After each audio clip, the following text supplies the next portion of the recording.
आङो 14 नं चिरां दुवार बियाबनिफ्राय जुदि आं एक्जिस्टिं दासिमबो आं नेमब्लाबो आं बेखौ खाम्फा बरगयारी बिथांनो सेक्रिफाइस खालामो।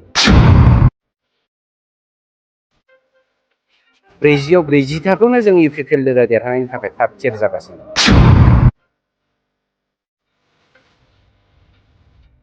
गणेश्वर बिथांखौ बिदा हिसाबै मानियो।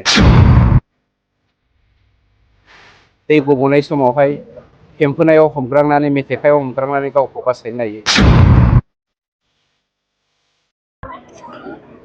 दिनैनि दिनाव आङो गिबियाव मानगिरि श्री प्रमद बर' बिथांखौ इउपिपिएल दोलोनि हाइकमान्ड बिथांखौ आं हामबाय होननांगोन। बिथाङा आंनि सायाव फोथायनाय दङ, जायनि जाहोनाव इउपिपिएल दोलोनि आंबो सासे सोद्रोमा।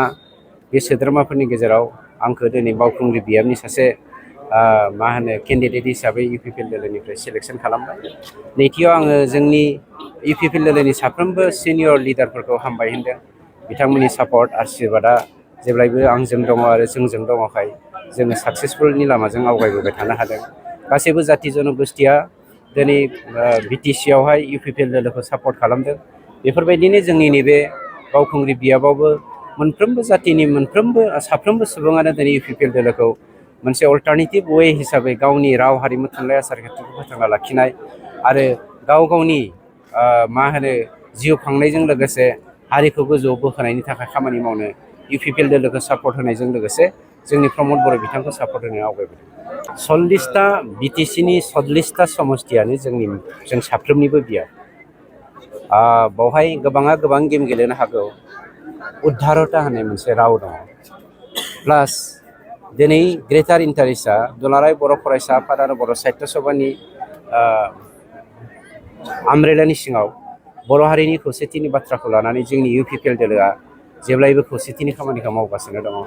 जेसेबां मानि जोंनियाव सिनियर बर' दैदेनगिरिफोर राजखान्थिगिरिफ्रा इउपिपिएल दोलोआव जयेन जादों, बिथांमोनखौ मान होनायजों लोगोसे जोङो बिथांमोनखौ सिगांनि सारियाव दोननानै जोङो जेब्लायबो हारिखौ दैदेनलांनो नागिरो। जायनि जाहोनाव आङो 14 नं चिरां दुवार बियाबनिफ्राय जुदि आं एक्जिस्टिं दासिमबो आं एमब्लाबो आं बेखौ खाम्फा बरगयारी बिथांनो सेक्रिफाइस खालामदों।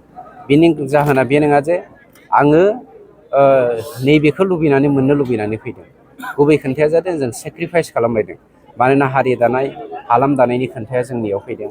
जों गावजों गाव जेसेबां एना एनि जागोन, जाय हाग्रामाया दिनै बर' हारिनि बिश्वासघातक, जाय बर' हारिया जारिमिना मोनदांस' हायै समनिफ्रायनो रोजा रोजा बोसोर सुथुरनि सिङाव हेवमानि मोनसे हारिया दिनै सासे बर' दैदेनगिरि जानानै गावनि हारि, गावनि मान सन्मान, गावनि मर्यादाखौ फाननानै गुबुननि आथिङाव हमनानै गावनि बेक्तिगत सार्थखौ जाफुंहोनो नागिरनाय हाग्रामाजों थाया होननानै जोंनि बर' दैदेनगिरिफ्रा खौसे जानानै इउपिपिएलआव जयेन जादोंबा जों बिथांमोनखौ मान होनांगोन आरो बे जोंनि मान होनाया जोंनि दायित्व'।